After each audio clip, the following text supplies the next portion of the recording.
बन्नु छ म भन्छु तिम्रो कृष्ण तिमी राधा बन्नु ल खासै धनी छैन म मात्र दुई पेट पाल्न सक्छु आटो पिठो जे छ खाउला जीवन सादा बाचुला पैसामा दाज्ने आफन्तबाट टाढै बस्नु ल थाहा छ तिम्रो स्वतन्त्रता माथि बाधा भाछु म राम्रो फुल देखेपछि हात लगाउने धेरै हुन्छ नि माफ गर सम्बन्ध जोगाउन काँडा भाछु म तिमी कामले थाक्दा सक्छु मैले मालिस गर्नलाई छैन समाजको नजरमा मलाई मर्द बन्नलाई मलाई गाह्रो पर्दा अङ्गालोमा बेरी दिए पुग्छ पर्दैन नि भोकै भोकै तिमी व्रत बस्नलाई तिमी रिसले आगो हुँदा पानी बन्छु म भोलि नातिलाई सुनाउँदा कथा रानी बन्नु ल कहिले काहीँ कामले थाक्दा थोरै रक्सी पिउँछु म मलाई थोरै थोरै मात्र तिमी गाली गर्नु ल मलाई जित्नु छैन एक्लै सँगै हारिदिए पुग्छ म हारिरुँदा आँसु तिमीले झारिदिए पुग्छ तिमीबाट फाइदा मलाई केही चाहिँदैन मात्र मेरी आमालाई आफ्नै मानिदिए पुग्छ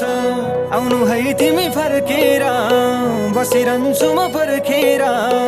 तिमीलाई नै सम्झे